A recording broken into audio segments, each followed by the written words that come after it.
three charges each equal to q are placed at the three corners of a square of side A. Find the electric field at the fourth corner. Okay, so இங்கே point ABC 3 பாயிண்ட்லேயே என்ன இருக்குது, charge q இருக்குது. Okay, and இந்த 3மே positive charges தான். So இந்த 3 சார்ஜஸ்னால எலக்ட்ரிக் ஃபீல்டு வந்து பாயிண்ட் டியில் எப்படி இருக்கும், total electric field at the fourth கார்னர்னு கேட்டிருக்கான். அந்த ஃபோர்த் கார்னரை நாம் டின்னு எடுத்துக்கிறோம். ஓகே, ஸோ ஒவ்வொரு சைடோட லென்த்தும் என்ன கொடுத்துருக்காங்க, a, small letter a. So first நம்ம ஃபைண்ட் அவுட் பண்ண போகிறது electric field at D, at point D due to charge at A, due to charge at A. So ஏல இருக்கிற சார்ஜு q. ஸோ இந்த எலக்ட்ரிக் ஃபீல்டு ஃபார்முலா என்ன வரும், k into q by A square, k into q by A square. k 1/4πε0, அதை நம்ம லாஸ்ட்டாக substitute பண்ணிக்கலாம். k into q divided by A square. k is 1/4πε0, qங்கிறது சார்ஜ் அட் ஏ. ஓகே, இந்த சார்ஜ்னால electric field at point D என்னங்கிறத நம்ம find out பண்ண போகிறோம். ஸோ அதனால் k into q divided by இந்த ஏங்கிறது என்னது, யூஸ்வலாக ஆர் ஸ்கொயர் இருக்கும் ஃபார்முலாவில். அந்த ஆருங்கிறது என்னென்னா distance between A and D. So அதுக்கு பதிலாக நமக்கு இங்கே ஸ்மால் லெட்டர் ஏ இருக்குது. ஸோ அதனால் ஏ ஸ்கொயர். ஸோ அந்த எலக்ட்ரிக் ஃபீல்டு வந்துட்டு நமக்கு டுவர்ட்ஸ் இந்த டைரக்ஷனில் இருக்கும். ஓகேவா, ஸோ அதனால் இந்த இடத்துல நான் என்ன எழுதிக்கிறேன், இஏ, அதாவது electric field at D due to the charge at A, அதனால் EAன்னு எழுதிக்கிறேன். ஸோ நெக்ஸ்ட் என்ன அப்படின்னாக்கா, electric field at D due to charge at C. So சிலையும் நமக்கு இருக்கிறது சேம் சார்ஜ் Q தான். ஸோ இந்த சார்ஜ்னால electric field at point D என்ன, அந்தவும் நமக்கு இந்த டைரக்ஷனில் இருக்கும். ஸோ நான் அதை எப்படி மார்க் பண்ணிக்கிறேன் அப்படின்னாக்கா, இசி அப்படின்னு மார்க் பண்ணிக்கிறேன். ஸோ அது ஃபார்முலா என்ன, k into q divided by A square. Because இங்கே ஏங்கிறது தான் distance between the point C and D, அதனால் ஏ ஸ்கொயர். கியூங்கிறது சார்ஜ் அட் சி, ஸோ அதனால் இங்கே கியூ. நெக்ஸ்ட் என்ன அப்படின்னாக்கா, electric field at D due to charge at B, due to charge at B. So it is equal to, first நம்ம என்ன பண்ணணும்னா distance between the point B and D என்னங்கிறத find out பண்ணணும்.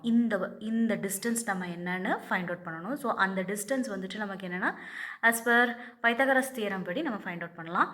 And இந்த electric field வந்துட்டு நமக்கு இந்த டைரக்ஷனில் இருக்கும். ஸோ அது என்ன அப்படின்னாக்கா, EP, electric field at point D due to the charge at B.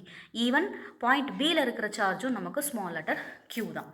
So அது என்ன அப்படின்னா, ஃபர்ஸ்ட் ஆஃப் ஆல் நம்ம இந்த டிஸ்டன்ஸ் ஃபைண்ட் அவுட் பண்ணிக்கலாம். பைத்தகரஸ் தியரம் படி என்ன வரும், BD square is equal to a square plus a square. So BD is equal to square root of 2a square, then BD is equal to a root 2. So இந்த distance வந்துட்டு என்ன நமக்கு, a into root 2. Now electric field formula எழுதிக்கலாம். K into q divided by r square இருக்கு இல்லையா, அந்த distance நமக்கு இப்போ ஏ ரூட் 2. அப்போது a root 2 the whole square. So இந்த ஃபார்முலா நமக்கு எப்படி மாறும் அப்படின்னா, k q divided by 2a square அப்படின்னு மாறுது. ஸோ நமக்கு இந்த ரிசல்டன்ட்டு, இந்த எலக்ட்ரிக் ஃபீல்ட் நமக்கு இந்த டைரக்ஷனில் தான் விழுகும். அதுக்கப்புறமா இசிஇஏவோட டோட்டல் ரிசல்டன்ட் எலக்ட்ரிக் ஃபீல்டும் நமக்கு இதே டைரக்ஷன் அலாங் இபிலேயே தான் விழுகும். ஸோ நம்ம இபியோட வேல்யூவையும் net resultant electric field of EC and இஏயும் ஆட் பண்ண போகிறோம். ஸோ ஃபர்ஸ்ட் ஆஃப் ஆல் நான் என்ன பண்ணிக்கிறேன், இஏ அண்டு இஏவையும் இசியும் என்னன்னு நான் டோட்டலாக ஃபைண்ட் அவுட் பண்ணணும். ஸோ அது ஆக்சுவலாக போத் பர்பண்டிகுலர் இல்லையா, அதுக்கு வந்துட்டு என்ன பண்ண போகிறோம், இ நெட்டு, அதாவது நெட்டு அப்படின்னு நான் எடுத்துக்கிறேன். அது வந்துட்டு என்னென்னா parallelogram law of vectors, square root of EA square plus EC square plus 2 into EA EC cos 90, EA EC cos 90. So அது எனக்கு நம்ம என்ன வரும் காஸ் 90 0. அப்போ இந்த டேர்மே நமக்கு 0 ஆயிரும். இஏ ஸ்கொயர் நான் இங்கே ஃபைண்ட் அவுட் பண்ணி வச்சுருக்கேன்.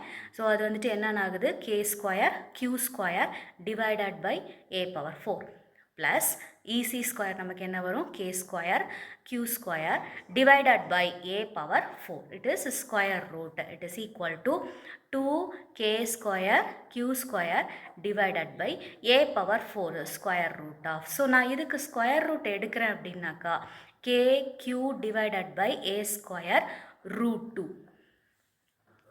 kq divided by next electric field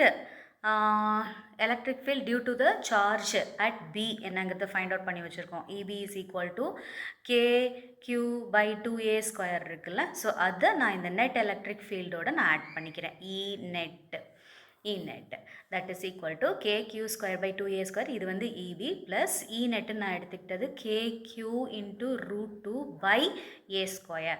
so இந்த ரெண்டு டேர்ம்லையுமே எனக்கு காமனாக இருக்கிற விஷயம் என்ன KQ by A square.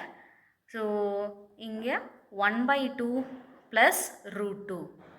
1 by 2 plus root 2. So 1 by 2 plus root 2 அப்போது KQ divided by A square. So இதுக்கு நான் எல்சிஎம் எடுத்தேன்னா இது என்னன்னு மாறும் 1 + 2 root 2 by A square. Sorry 1 + 2 root 2 by 2. So இங்கே நான் கேயோட வேல்யூ சப்ஸ்டியூட் பண்ணுறேன் 1/4πε0 இன்டூ 2. இந்த 2 ப்ராக்கெட்லேருந்து வெளியில் எடுத்து 2 போடுறேன். So q by a square. So ப்ராக்கெட்டில் 1 + 2 root 2 மட்டும்தான் எனக்கு இருக்கும். ஸோ நெக்ஸ்ட்டு ஃபைனலாக நான் என்ன பண்ணுறேன் total electric field. Okay total electric field என்ன அப்படின்னாக்கா 1/8πε0 into q by a square into 1 + 2 root 2. 1 + 2 root 2. Unit என்னன்னா நியூட்டன் பெர் கூலும்.